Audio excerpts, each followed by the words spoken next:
ouvindo aqui o segundo hino, Fogo em Teus Olhos.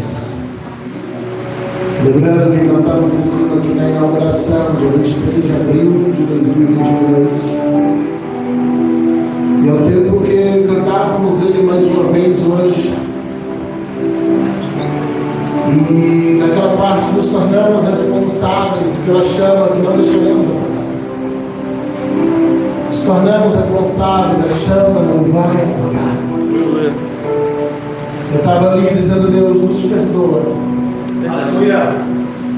Pela quantidade de fogo que talvez já deixamos que se apagasse. Nos perdoa pela quantidade de fogo que talvez já não é mais a mesma. Nos perdoa se talvez não estamos mantendo a mesma quantidade de chama. Verdade. O Espírito de Deus falava muito forte ao meu coração ali enquanto eu fazia essa oração. A palavra do Espírito veio ao meu coração dizendo quanto do mesmo fogo ainda tem em nós. Quanto da mesma paixão. Os cultos que fazíamos às vezes com 10 pessoas, com 13 pessoas, que foi o nosso público inicial. E ainda assim estávamos tão apaixonados que o número de pessoas não era suficiente para nos impedir de nos voltarmos de uma maneira toda especial. Estávamos tão apaixonados que, independentemente de haver 10, de haver 13, de haver 15, de haver 20, eu lembro quando a gente subiu para 17 e nós ficávamos muito felizes aqui, cantávamos, nos tornamos responsáveis. A chama não vai apagar. Quanto dessa chama ainda está queimando em nós? Quanto dessa chama ainda está ardendo dentro de nós? E será que hoje, quando a gente não vê o resultado imediato, a gente já desanima? Será que hoje, quando a gente não vê o culto tá tão cheio quanto a gente queria, a gente já não está deixando de prestar o culto da forma como deveríamos? Ajuda, Senhor. A chama precisa continuar a ser. Aleluia! Em nome de Jesus. O fogo precisa continuar a ser. Se continuarmos olhando para Ele, o fogo nos olhos dele vai nos manter acendidos. Ajuda, Senhor. Se continuarmos olhando para Ele, o fogo nos olhos dele vai nos manter acesos. O fogo nos olhos dele vai nos manter queimando. O fogo se separa quando a gente para de olhar para Ele. Se olhamos nos seus olhos, somos incendiados. Então feche os seus olhos agora, tem que olhar com os olhos espirituais nos olhos de Jesus. Adoramos, Senhor. Feche os seus olhos agora e tente olhar com os seus olhos espirituais nos olhos do Deus. Tente olhar com os olhos espirituais nos olhos dele agora. Incendemos de nome de Jesus. Começa a paixão. Começa o fogo. Começa o amor. Começa a chama. Sim, faz de novo. Oh, Jesus.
vez para poder orar hoje. Gedael, eu vou te dar uma incumbência bem mais forte. Mas para orar pela salinha, eu quero que você bote o microfone e vocês juntos. A gente vai levantar um clamor pelo Enzo. O irmão Leandro, a irmã Aline estão aqui, eles estão com o Enzo internado já, passando de uma semana agora. E nós temos mantido contato com eles, as crianças sempre mandam mensagem ali do Enzo. E nós queremos levantar um clamor juntamente com as crianças pela vida do Enzo. Eles estavam muito animados para ter alta ontem, não teve. É adiado por mais 3 dias. Ainda há uma alteraçãozinha que Deus precisa tocar. Nem nós vamos estar clamando por eles, para que Deus venha visitar o Enzo lá no hospital também, em nome de Jesus. Amém? Amém. Pai Senhor, Amém. Jesus conhece o que está lá no hospital. Desde que ele saiu de lá bem rápido. Desde que todos os exames tenham os resultados todos certos. Guarde ele lá, guarde os pais dele e o cure bem rápido. Em nome de Jesus, amém. Deus abençoe, levando paz. Vamos essa linha, vai aprender de Jesus. Deus abençoe grandemente. Justificados aos irmãos da ter ciência, mas apenas para lembrarmos a ausência da pastora, ali no banco cirúrgico. E a irmã Leandra foi para lá hoje, está lá com ela, ajudando ali. Ela ainda não aguenta levantar sozinha, precisa de ajuda para levantar, para sentar. E para que pudéssemos estar aqui, ela está ali.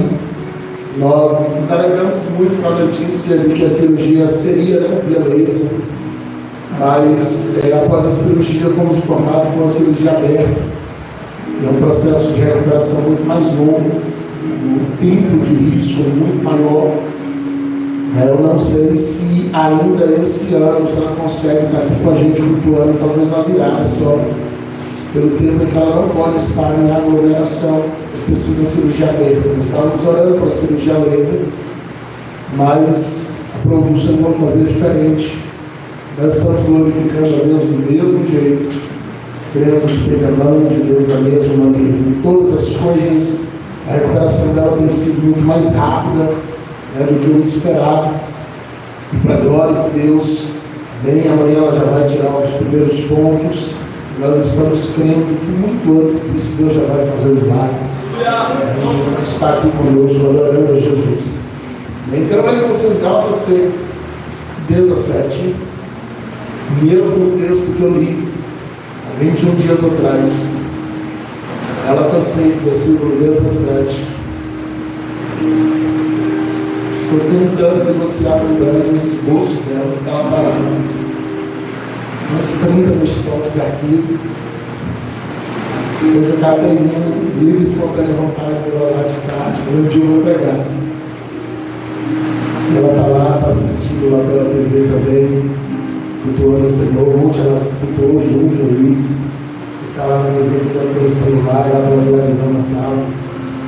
E nós louvamos a Deus. Em nome de Jesus. Gálatas 6,17. Desde agora, ninguém me inquiete, porque eu trago no meu corpo as marcas do Senhor Jesus. Desde agora, ninguém me inquiete, porque eu trago no meu corpo as marcas do Senhor Jesus. Os seus assentos, mantenha esse mesmo Espírito, nessa mesma comunhão. O Espírito Santo já está em casa. Eu tenho certeza que Ele vai falar conosco aqui neste lugar. Aleluia. Deixa eu fazer algumas perguntas também. Tenho certeza que eu vou achar respostas para ela aqui hoje com vocês. Quem aqui entre nós carrega um sonho ministerial? Pastor, eu cresci o sonho de chegar em patamar de ministério. O que é esse sonho? Ministério, o seu chamado. Sonho crescer o seu chamado. Às vezes meu ministério dá um tempo. Parecia uns 10. Glória a Deus por isso. Quem aqui está orando por um dom? Vou fazer diferente. Orando por um dom. Ou desejando. Você fala que está orando, está só desejando. Mas você está desejando um dom. Deus não dá tal dom. Amém? Glória a Deus, já vi que os sonhos não estão morrendo, não. Vai arriscar mais longe. Esse daqui é mais difícil achar alguém que admite. Todo mundo quer, é difícil alguém admitir. Quem já desejou, orou para Deus soprar teu nome. Deus me torna conhecido. Faz com que eu seja conhecido. Isso aqui é mais difícil de admitir, né? Geralmente isso vai acontecendo de modo muito natural. Mas a gente vai tendo sonhos que passam pelo ministério, passam por dons, passam por chamadas, passam por alvos ministeriais. E a gente vai crescendo na graça, no conhecimento, você vai avançando em maturidade. E você vai chegando nesse lugar em Deus. A pergunta que a gente precisa se fazer, e essa agora é uma pergunta que você faz a si mesmo, é se você já se perguntou quanto custa esse dom, esse ministério, essa chamada que você sonha, esse dom, esse ministério, essa chamada aqui pela qual você está orando. Qual o custo disso? É muito simples a gente ver alguém que Deus já levantou e a gente diz, olha, eu quero chegar lá. Eu lembro de uma época que os pastores nos anos 90 usavam as maletas de couro, aquilo era ridículo, mas era moda. Então os pastores entravam na igreja com as maletas de couro e os púlpitos tinham umas abas, lembra? Mostrei um púlpitozinho meio, eles faziam duas abas para botar jarro de flor. Era outra coisa ridícula, mas era moda. Então eu lembro que alguns pastores que vinham pregando, eles eram mais ousados, eles pegavam a maleta deles e colocavam na lateral, em cima da água, do lado do jarro. E as fotos da festa ficavam todas estragadas por aquelas maletas. E às vezes a maleta não tinha nada, porque na maioria das vezes o pregador ia trazer a Bíblia dele na mão. Então a maleta vinha literalmente vazia. Ele saía de casa, vinha na igreja com uma maleta de couro, sem sentido nenhum. Mas eu lembro de muitos jovens que diziam, eu quero ser pastor um dia para entrar na igreja com essas maletas na mão. Não sabia eles que não precisavam ser pastor, só bastava ter o dinheiro e comprar. Mas era uma soberba, você chegar e sentar no banco com uma maleta. Então a pessoa queria ser obreiro para sentar no púlpito e sentar com aquela maleta, mandar do lado e abrir e tirar uma mera Bíblia de dentro. Falo mera não na questão do desvalor da Bíblia, mas eu falo no sentido de conteúdo, de tamanho físico. De dentro de uma maleta gigante, cheia de divisórias. Eu fui mais além naquela época. Minha primeira maleta foi uma cromada, niquelada, brilhava. Hoje eu entendo quanto foi. Mas na época aquilo era um sucesso. Então, a época eu estava na moda, estava na frente dos meus irmãos. Porque a minha era de ferro, de cromato, niquelada, brilhosa. E a deles era de couro. A minha era mais cara. Aquele tempo foi R$109, acho que hoje seria quase uns 600 comparado a preço de salário mínimo. Trabalhei muito para pagar aquilo, de à vista. Ajudei por meses. Mas a verdade é que o ministério ele vai muito além daquilo que a gente só vê no palco, daquilo que a gente só vê exposto. Eu lembro quando surgiu o DVD do Lázaro e todo mundo admirou isso. Ele gravou um DVD e estourou. E Lázaro falava, eu tenho mais uns 3 DVDs que nem eu tenho mais. Quando saiu o DVD do Thales, lembra disso? Há uns 8 anos atrás, 8, 9 anos atrás, 2011, 2010 para 2011, não tem mais, tinha 8, 9 anos. E a gente disse, uau, o Thales estourou. Só que o Thales já tinha um outro DVD antes daquele, que até hoje, se você precisar, dá dificuldade de achar na internet. E a gente vai vendo muito o resultado a partir do ponto em que estoura, a partir do ponto em que Deus sopra, a partir do ponto que Deus faz. Mas a gente não consegue ver o preço que alguém passa antes de chegar ali. Foi sobre isso que eu falei um pouco na minha última mensagem aqui. Lembra do Marco Feliciano quando pregou o sonho de José em 2012? Foi a mensagem que trouxe ele à fama da noite para o dia. Pelo menos era assim que a gente acreditava. 2001, o sonho de José. 2002, ele pregou o tempo de provação. 2 mensagens que eu acho que não vai conseguir repetir mesmo. Não naquele nível. Você nunca assistiu o tempo de provação, assista. De 2002, essa mensagem. Essa é uma mensagem que é atemporal, fora da curva, fora da rocha. E todo mundo dizia no sonho de José em 2002 que esse menino que estourou agora, foi esse cabelo ruimzinho e desconhecido. Então um dia ele resolve, mais ou menos 2005, 2006, contar a sua história. E ele diz: olha, eu estou há mais ou menos uns 15 anos indo para o congresso, com filha da sete, tentando fazer o meu ouvir minha filha, entregando na mão dos pastores, e ninguém escuta. Até um dia que Cecília estava aqui, resolveu ouvir a filha. Ele disse: você vai pregar no congresso. Ele pregou uma mensagem e estourou no Brasil. Dali em diante era um pastor, felicidade. Mas tinha 15 anos indo para o congresso e apresentando a fitinha. Eu falo: escuta, eu falei: bem, me dá uma chance. Deus falou que vai me levantar. Mas essa é a parte que a gente não conta. Essa é a parte que a gente não olha em conta, porque a gente sonha com um dia. E eu lembro, a gente muito menino, muito novo. Vocês não são da geração de Gideões? Vocês já vieram da geração Luciano Subirá, Luiz Hermínio, essa galera mais pra cá? Eles são do mesmo tempo, porém paralelo numa pegada diferente, num ambiente diferente. Eu lembro que a gente assistia lá atrás, 2002, 2003, tudo menino, 15, 16 anos, e a gente dizia: um dia Deus vai falar com vocês. O telefone vai tocar e vai ser ele dizendo: Deus mandou te chamar para pregar no congresso. A gente, tudo moleque, sonhando com essa ideia, e nós não sabíamos pregar, nós já tínhamos um sonho, uma ideia. Víamos os grandes pregadores e achávamos que foi assim que aconteceu na vida deles. Sabe, queridos, os dons são repartidos por Deus gratuitamente. A Bíblia diz que o Espírito que reparte. Mas há um preço de preparação para aquilo que a gente sonha chegar. Há um preço de maturidade ou para a maturidade, a fim de que a gente possa receber aquilo que a gente está pedindo para Deus.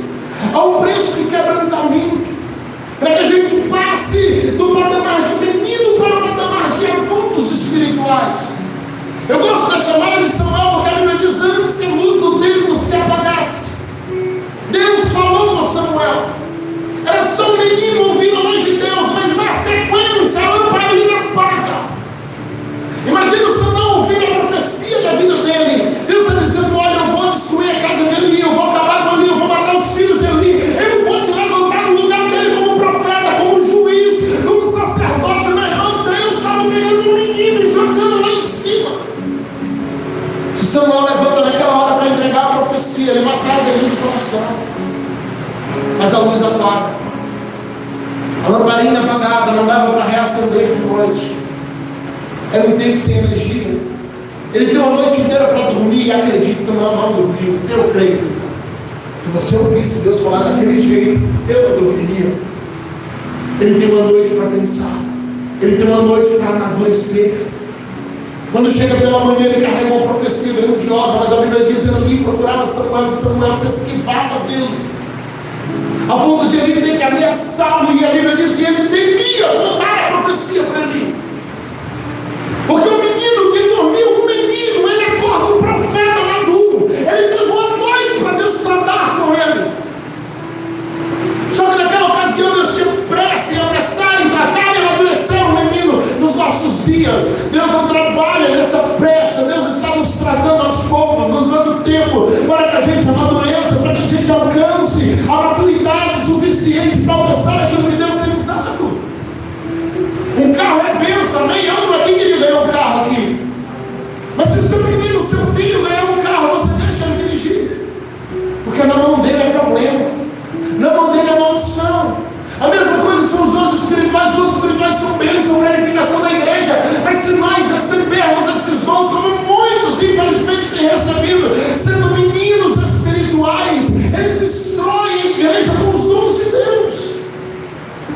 Eles levam a igreja para longe de Deus, usando os dons que Deus deu. E eles desvirtuam o chamado. Então hoje eu quero falar justamente sobre cicatrizes. Eu deixei uma outra imagem aí.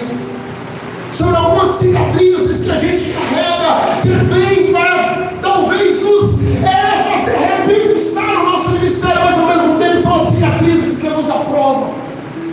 São as cicatrizes que a gente carrega e alguém vai dizer assim: olha, está passando por aquilo, como dizia o que Lázaro era alguém que chamou: se está crente não porque tu nessa dor, se está crente não porque tu passa prova. E ele está dizendo: não, mas é porque o deserto é a escola de Deus.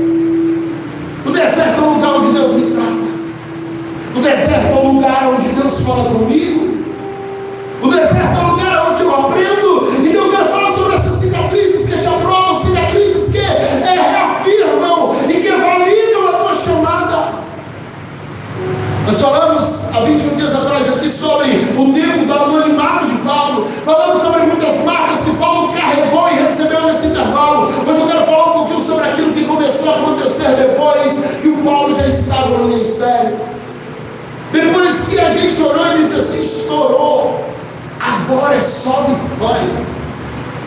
Meu pai tem uma raiva assim, agora é só vitória, agora é só vitória. Nunca é assim. Sempre vem outra prova. Sempre acontece alguma coisa de novo. Então são essas cicatrizes que Paulo carregava que em muitos momentos serviram para a validação do seu ministério. Nós estamos vivendo dias de um evangelho triunfalista. De um evangelho onde tudo vem para o nosso bem e a onda do momento é pare de sofrer, pare de ter dificuldade. Eu lembro de alguém que ficou semana passada muito chateado, com raiva até, porque minha esposa fez a cirurgia e ele disse, como cristão, eu não aceito um crente passar por uma cirurgia. Não, como cristão não pode, crente tem que ser curado. Eu disse, se Deus quiser usar os médicos para curar, como eu não vou ver Deus no processo que deveria ser entubado de uma cirurgia e sair respirando? Como eu não vou ver Deus no processo que deveria ficar 4 dias no UTI e fica 16 horas? Como eu não vou ver Deus no processo que deveria ter 10 dias de internamento e está encarando 10 dias agora e ela já está em casa uma semana? Como eu não vou ver Deus fazendo no meio do processo? Como eu vou dizer que Deus não está trabalhando? Porque o segredo não é sair do fogo sem ter nenhuma queimadura. O segredo é sobreviver ao fogo e usar as cicatrizes para provar, eu estive no fogo. Eu estou aqui para dizer que eu venci. Aleluia! Glória a Deus! Temos esquecido em nossos dias as palavras do Senhor quando Ele disse: no mundo tereis aflições.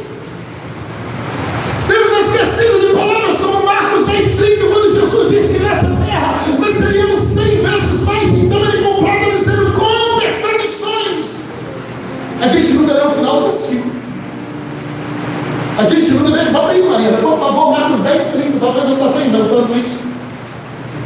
Que não receba, o versículo anterior já vem falando sobre aquilo que qualquer um que abandonou pai, mãe, papá, que não receba 100 vezes tanto já nesses tempos, e em casas, irmãs, e mães, e filhos, e campos, você vai receber tudo isso agora como?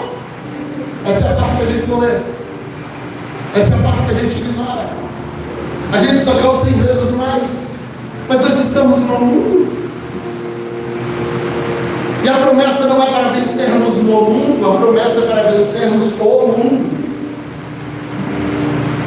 Ainda que como herdeiros do céu, o Senhor nos dará todas as bênçãos necessárias para a nossa vida cotidiana, mas a promessa é que venceríamos o mundo, venceríamos o pecado, venceríamos o diabo, porque a nossa promessa maior, a nossa herança não está aqui, a nossa herança é no céu, o nosso descanso ainda não é nessa terra. Aleluia!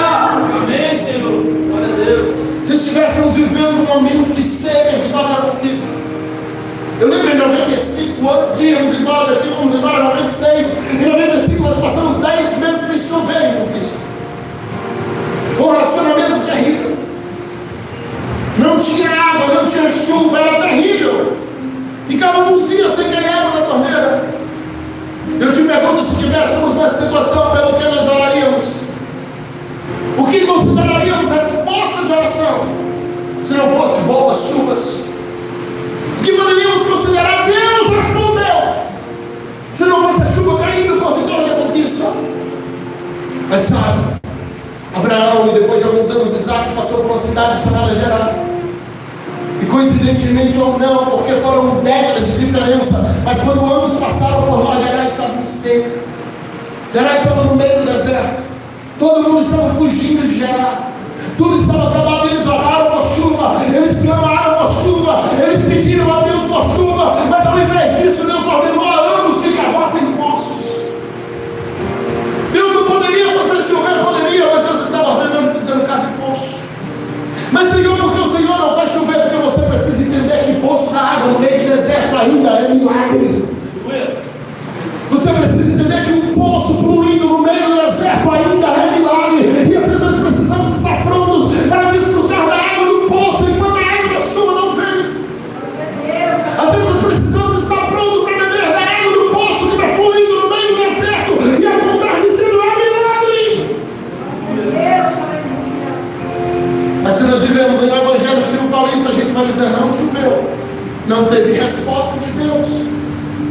Deixa eu te explicar algo. Se chovesse ali, todo mundo plantava, todo mundo colhia.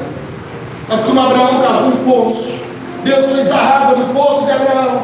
Abraão era o único que plantava, Abraão era o único que colhia. Sabe qual foi o resultado disso? Toda a cidade tinha que comprar alimento na mão de Abraão. Abraão chega ali com alguns carros, ele sai dali milionário, ele sai dali dono daquelas terras todas, porque ao invés de responder com chuva, Deus respondeu com água dentro do poço. Dizendo: Abraão, você vai sentir a dor que ninguém está sentindo, você vai cavar um poço quando ninguém está cavando, você vai para o seu quente, vai escalar rocha, vai escalar pedra, vai escalar barro, mas Deus, ninguém está sentindo essa dor, mas Deus, ninguém está passando por esses problemas, mas Deus, ninguém está passando por essa aflição. Deus está dizendo: mas eu quero te fazer viver o que também ninguém vai, então obedece a mim.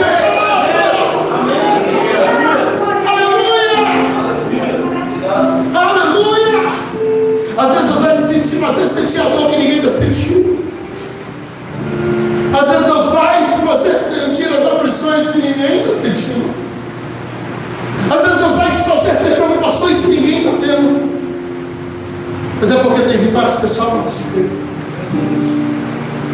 Tem coisas que Deus está preparando você, não é os outros. Tem hora que ao invés de fazer chover, Ele vai te mandar cavar um curso.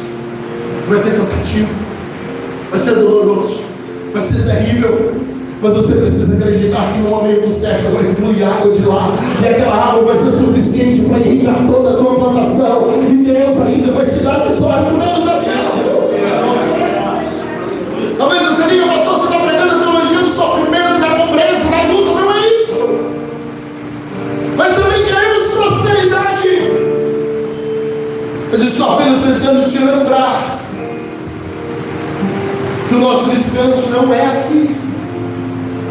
Que as cicatrizes que nós tanto queremos evitar, na verdade, são essas cicatrizes que promoverão o nosso ministério. As cicatrizes em alguém vive. Eu coloquei ali a imagem lá na tela, não está saindo melhor, de um leão ferido, visivelmente saindo de uma batalha.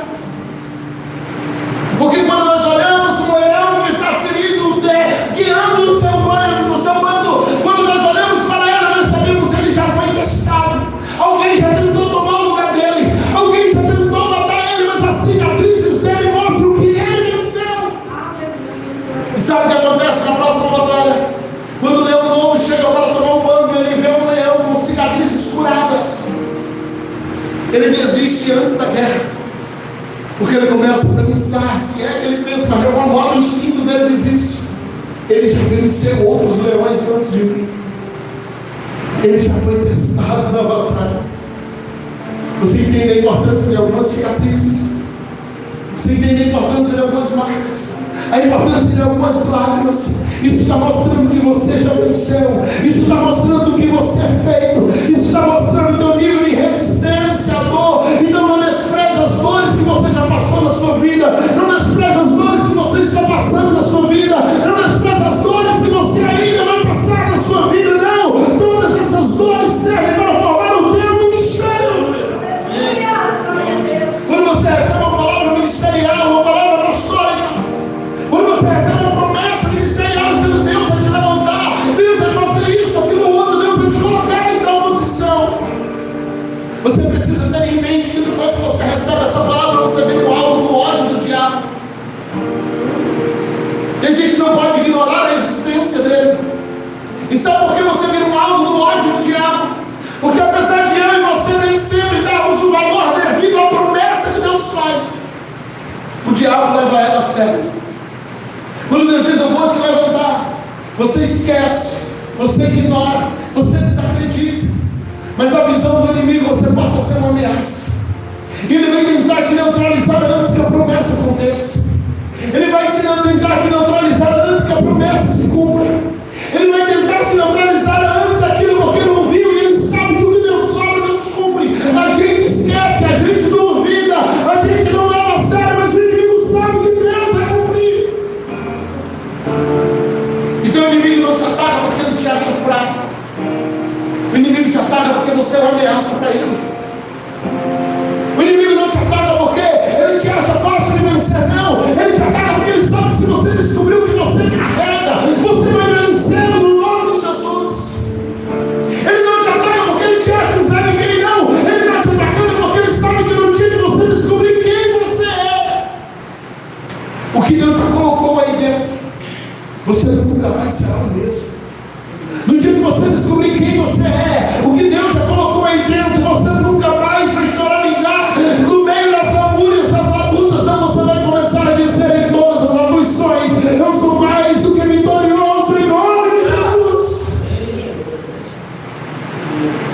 Então, qual é o meu alvo aqui hoje? É que você entenda o medo que o diabo tem de você, de mim, pastor, de você, que chora, que reclama, que acha que nunca vai chegar a lugar nenhum. Quero que você entenda que por trás de cada ataque do inimigo há um medo dele de que você vença, e que você compreenda e saia do lugar de vítima, do lugar de sofredor, do lugar de lágrimas, e comece a contra-atacar. Eu tenho certeza que cada um aqui já carrega uma palavra, e cada um aqui já carrega uma promessa, e o mundo espiritual já te vê como se você já estivesse vivendo o cumprimento dessa promessa. Se Deus disse que te levantar como um pastor, como um cantor, como um missionário, como um evangelista, o mundo espiritual já te enxerga assim. E é nesse nível que o mundo espiritual te ataca, porque ele já te enxerga no cumprimento da promessa. Então chegou a hora de entendermos o processo e nos levantarmos no meio do processo. As lutas não podem nos parar, elas têm que nos potencializar. As lutas não podem nos parar, elas precisam nos jogar para cima. É o fogo de Deus que vai nos aprovar. É o fogo de Deus que vai nos alinhar. Porque quando você está alinhado com Deus, o fogo não te mata, o fogo te promove. Precisamos entender que o nível de unção que você almeja, o nível de ministério que você deseja, carrega consigo um nível de guerra que pode ser mais alto ou mais baixo, a depender de onde você quer chegar. Não há ascensão ministerial sem luta. Não há promoção ministerial sem renúncia. Nós sempre seremos convidados a abrir mão de alguma coisa. Deixa eu ver, por favor. Sempre seremos convidados a abrir mão de alguma coisa. Não há como nós subirmos degraus sem renunciarmos a alguma coisa. Toda chamada gera cruz. Toda chamada gera em nós algumas lágrimas. Toda chamada gera em nós algumas lutas. Toda nova unção é precedida de desertos. Qual é o convite para você nesse culto que já está quase encerrando? Para de ter medo do deserto. Eu já vi gente que parou de sonhar para ver se não passava mais luta. Porque depois da promessa as coisas não mais pararam. Porque depois das promessas as coisas ficaram mais difíceis. Mas o deserto é o lugar onde Deus te esconde para que você seja moldado por Ele, ao invés de estar na mão de Satanás. O deserto é o esconderijo de Deus para os seus filhos. O deserto é o lugar onde Deus te esconde, lá Ele te molda, Ele te ensina. Mas deixa eu te lembrar algo: o deserto tem prazo de validade. Deserto tem fim. Eu vou repetir isso, que se você entender, você vai glorificar. Deserto tem prazo de validade. Não importa o quanto ele pareça ser eterno, deserto tem prazo de validade. E quando você sair do deserto, quando chegar o fim dessa prova, você vai estar pronto para fazer como Jesus: entrar na sinagoga de Nazaré, abrir o livro de Isaías, e só quem já passou pelo deserto pode fazer isso, e começar a clamar dizendo: o Espírito de Deus está sobre mim, porque Ele me ungiu, Ele me ungiu, Ele me ungiu. Só quem já passou pelo deserto sabe como dizer isso: o Espírito de Deus está sobre a minha vida, Ele me ungiu para proclamar libertação e milagre. Aleluia, aleluia. Então o deserto não é para sempre. O deserto é apenas para criar algumas marcas, para que quando alguém te pedir uma prova de que você é escolhido, tu não vai apresentar teus diplomas, tu não vai fazer uma manifestação de dons. Quando alguém te pedir uma prova de que você é escolhido, tu não vai rodar, pular e gritar. Você vai dizer como Paulo, no texto que nós lemos: eu trago no meu corpo as marcas de Cristo. Eu trago no meu corpo as cicatrizes que provam que eu venci.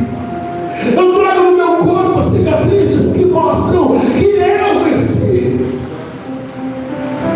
Crente sem cicatriz é crente sem história. Crente sem algumas marcas é crente sem testemunho. É por isso que às vezes Deus nos deixa chorar um pouquinho. Você tem aquela marquinha daquela vacina diabólica que dão nos bebês logo quando nasce aqui? Tem não? Não tem problema. É a única no mundo. Já podiam ter criado um negócio mais macio, mas não, eles armaram uma agulha que é mortal para dar nos bebês. Só que quando alguém vê aquela marca, diz: você está protegido de determinada doença. Porque as marcas que nós tentamos fugir são as mesmas que sinalizam que estamos prontos. Lembra do Davi? O Davi está lá se apresentando para o Saul, dizendo: eu vou matar o gigante, eu vou vencer o Golias. Aí de repente o Saul diz: não, Davi, você não aguenta, você não pode. Eu imagino o Davi arregaçando a manga da camisa. Viaja comigo lá para frente do Saul. O Davi levantando as mangas da camisa, ou levantando, quem sabe, a camisa do seu corpinho magrinho, raquítico, e dizendo: está vendo essa marca aqui, Davi, Saul? Foi do dia que eu matei muitos. Está vendo essa garra aqui? Você reconhece? Saul diz: eu conheço, isso aí é de um leão. Ele diz: o leão está morto, Saul. As marcas que eu carrego comprovam as minhas guerras. Mas eu estou aqui para provar que foi eu que venci elas. Então nossas cicatrizes também são nossos troféus, queridos. Nossas marcas também são nossos troféus. São eles que sinalizam do que somos feitos. Então para de querer desistir toda vez que levanta uma prova. Para de querer desistir toda vez que levanta uma luta. Para de querer desistir toda vez que levanta um problema. Deus está te dando um testemunho para contar, então vença. Deus está te dando testemunhos para contar, então vença. Porque o espírito que você pensa se torna seu escravo. É essa a regra da guerra. Quem perde é escravizado pelo outro. Então quando você vence o espírito maligno, você se torna senhor dele. Como funciona isso, pastor? Na vida de quem ele tiver, você tem autoridade para expulsar. Porque você já o venceu. Você entende por que o inimigo não quer que você entenda de batalha espiritual? Toda vez que você vence o espírito maligno, você se senhora dele, é a regra da guerra. Então quando o inimigo te joga na depressão e você vence a depressão, você se torna senhor da depressão. E toda vez que você encontrar um depressivo, você vai pôr na cabeça de Satanás: eu tenho autoridade sobre você, saia! Porque é a regra da guerra, é a regra da batalha. Quando questionaram o apóstolo Paulo, dizendo: Paulo, prove que você é apóstolo. 2 Coríntios capítulo 11, versículo 23. Prove que você é realmente chamado por Deus. Prove que você é igual aos outros, que Deus também te levantou. Paulo poderia dizer: eu já abri inúmeras igrejas, já viajei por muitos países, mas o que ele vai responder? Os outros apóstolos são ministros de Deus, ok? Eu sou ainda mais. Olha a ousadia. Se é por trabalhos, eu fiz mais. Se é por ações, eu apanhei mais. Se é por prisões, eu fui preso mais vezes. Em perigo de morte, muitas vezes. Recebi dos judeus 5 quarentenas de ações de menos uma. 3 vezes fui açoitado com vara. Uma vez eu fui apedrejado. 3 vezes eu sofri naufrágio. Um dia e uma noite eu passei no abismo. Não quero entender isso aqui. Em viagens muitas vezes, em perigos de rios, em perigos de salteadores, em perigos da nação, em perigos dos gentios, em perigo na cidade, em perigo no deserto, em perigo no mar, em perigo dos falsos irmãos, em trabalhos e fadigas, em vigílias muitas vezes, em fome, sede, em jejum muitas vezes, em frio e nudez. Versículo 28 ele fala algo só o pastor entende. Além de todas as coisas exteriores, além de todas as aflições que eu passo na minha carne, eu ainda me oprimo todos os dias preocupado com a igreja. Esse versículo 28 aqui, só que ele dera vai entender. Além de tudo que eu já passei, no versículo 23 ao 27, eu ainda me oprimo grandes, em preocupação com o povo de Deus. Paulo poderia se gloriar de todos os sucessos do seu ministério, mas ele escolhe se gloriar das suas cicatrizes. Ele poderia se gloriar de tudo que ele fez para Deus, mas quer se gloriar de alguma coisa. Se glorie do seu testemunho, se glorie das marcas que você carrega, se glorie das batalhas que você venceu. Você não é o Zé Ninguém, você está aqui, você já passou por muita coisa. O inimigo trabalha todos os dias para dizer que você não é ninguém. Deus te trouxe aqui hoje para te lembrar de tudo que você já venceu. De todas as vezes que você disse: Senhor, dessa vez não dá, dessa vez eu não sobrevivo. É dessas cicatrizes que você precisa se lembrar agora e começar a dizer ao diabo: eu já te venci antes, porque são elas que comprovam quem sou eu em Deus. No versículo 30, Paulo vai dizer: se convém me gloriar em alguma coisa, eu vou me gloriar de todas as minhas fraquezas. O texto de Gálatas 6,17 que lemos no início, ele está dizendo: então ninguém me combate mais, porque eu já estou comprovando com as cicatrizes que eu tenho as marcas de Jesus. Aleluia! Então vou perguntar de novo: o que é que te para? Pelo que você está pensando em desistir? Pelo que você está pensando em parar? O que tem sido tão forte que você tem dito: Deus, eu não vou sobreviver a isso? O que tem sido tão forte para parar os seus sonhos? Será que esse sonho que você levantou a mão no início da mensagem não vale algumas lágrimas?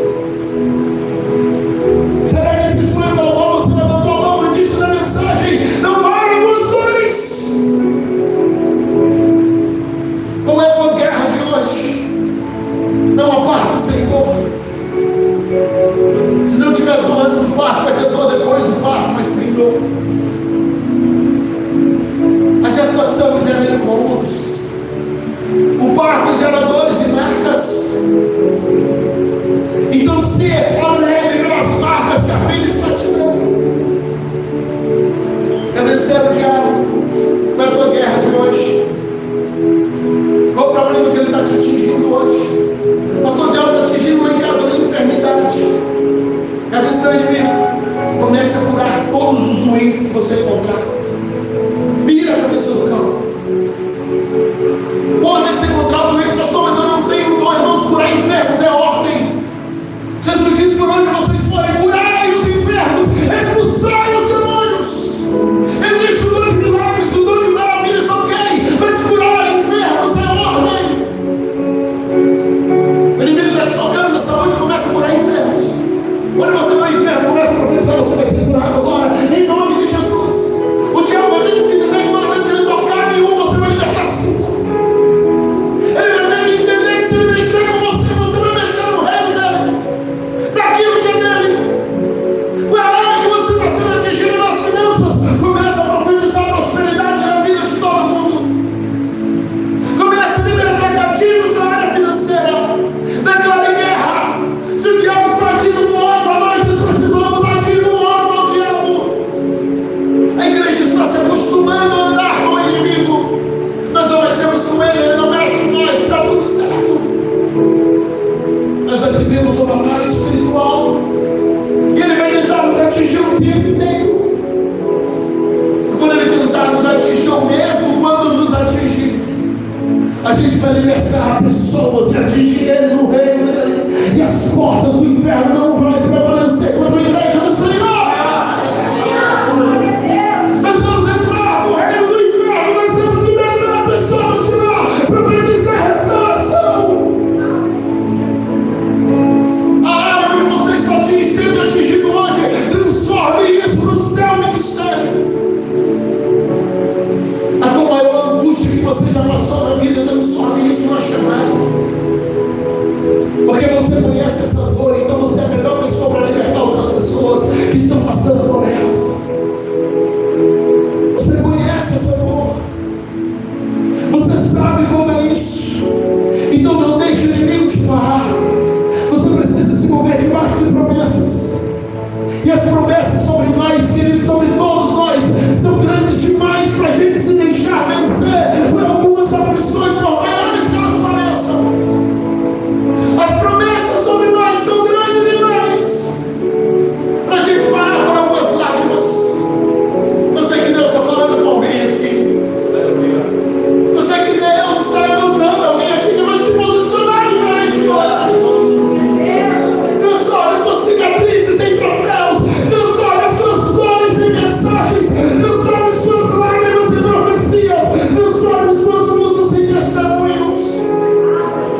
ser o seu fim, é o início de novo tempo.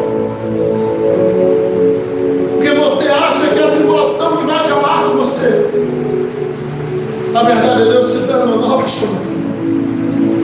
É Deus te dando um novo ministério. É a chegada de uma nova unção. Deus está escrevendo um tempo novo para nós. E o que Deus vai fazer a partir de nós, talvez seja a partir de algumas lágrimas, de algumas dores, de algumas cicatrizes. As cicatrizes não revelam as lutas que eu perdi, elas revelam as lutas que eu venci. Então, a mensagem a partir de hoje é: eu venci. Até hoje, talvez eu passei, me fizeram, me deram isso, me geraram aquilo, mas agora você vai dizer: eu venci isso, eu venci aquilo. Até onde alguém me feriu, não, onde eu venci a ferida. Aleluia. Até onde alguém me atingiu, não, hoje eu venci quando eu fui atingido. Eu dei a volta para o Senhor. E quando saímos do deserto, como Jesus saiu, a gente vai dizer: o Espírito de Deus está sobre mim. E Ele me ungiu para quê? Para curar pessoas que vão passar pelas mesmas dores que eu já passei. Para curar pessoas que vão passar pelos mesmos problemas que eu enfrentei. Para curar pessoas que vão passar pelas mesmas situações que eu já passei. Se você pega a história do Mevan, uma das causas que mais promovem na maternidade hoje no Brasil, Mevan é aberto por 3 pastores, 3 órfãos, 2 deles de pais vivos, que apesar de vivos eram mortos para as drogas. E hoje eles estão lá transformando feridas em cura, gerando paternidade para pessoas quando eles não receberam. Sabe o que é mais legal? O pai, o apóstolo Luiz Hermínio, o pastor Ulisses, o pastor Júnior, os 3 irmãos que abriram o Mevan, hoje congrega com eles e eles exercem paternidade sobre o pai. Hoje eles estão lá curando os traumas do pai, curando as feridas do pai, porque o pai não deu paternidade porque também não tinha recebido. Você entende onde Deus quer te levantar? Quando você sai do lugar da vítima, você diz: eu vou para o lugar de alguém vitorioso. Uma lágrima no canto do olho, uma tristeza guardada no coração. Quantos dias a gente sorri para as pessoas com uma lágrima escondida? Quantas vezes a gente chega aqui com um sorriso no rosto, tendo passado a tarde aqui gritando com Deus? Como escola no versículo 28, além de todas as aflições, ainda guardamos a preocupação com a igreja. Nós escolhemos, decidimos, ao invés de falar de feridas, falarmos de cicatrizes. Porque cicatrizes são feridas curadas. Cicatrizes são feridas que não doem mais. A marca está lá para testemunho. A marca está lá para dizer: nós vencemos. Doeu. Alguém vai dizer: foi de repente. Do nada. Tinha 200 filhos lá, do nada um estourou. Alguém ainda vai falar isso? Tem importância não. Porque o de repente de Deus normalmente é precedido de um processo. De repente de Deus normalmente é precedido de um processo. A gente fica ali no alto do monte, ele fala: minha palavra não vai chover. Isso é no capítulo 18, capítulo 19, Elias se entrega no monte, e ele fica orando a noite inteira, desesperado: Deus, por favor, honra o que eu falei lá na loucura. Deixa eu passar vergonha, não. A gente só diz: ele ordenou e Deus fez. Mas por trás do de repente sempre há um processo. Por trás daquele minuto de oração pública que Deus fez milagre, como vai fazer ainda hoje aqui. Tem algumas horas de orações que ninguém viu. Por trás daquela 1 hora de mensagem onde Deus te usou ou vai te usar um dia, e aquela mensagem vai alcançar as nações. Tem dezenas de horas de leitura bíblica, de oração, de jejum que ninguém vai ver, que ninguém viu e vai continuar sem ver.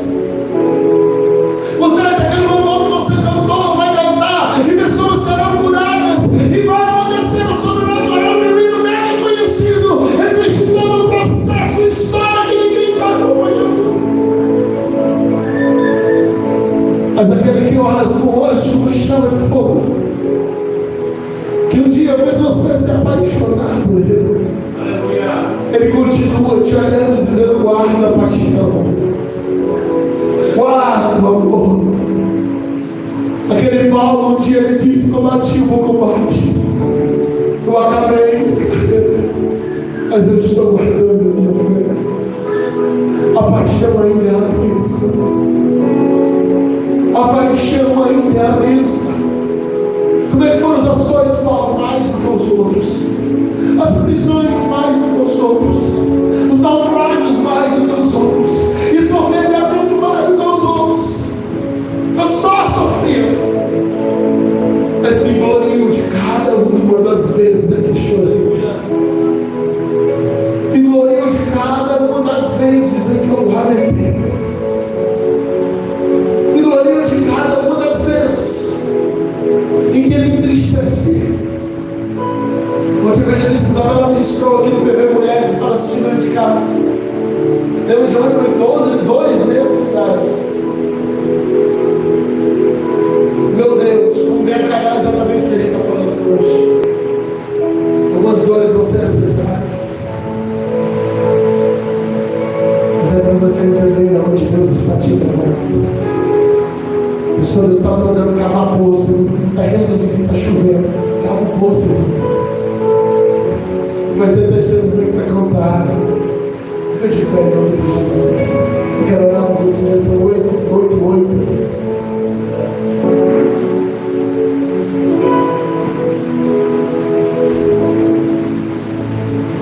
Se tiver alguém aqui sentindo enfermidades, dores, eu quero liberar a cura sobre a sua vida em nome de Jesus. Estou chegando com dor de cabeça, estou sentindo dores, pressão está alta, está baixa, está desequilibrado, diabetes, dias está desorganizado. Em nome de Jesus, seja curado.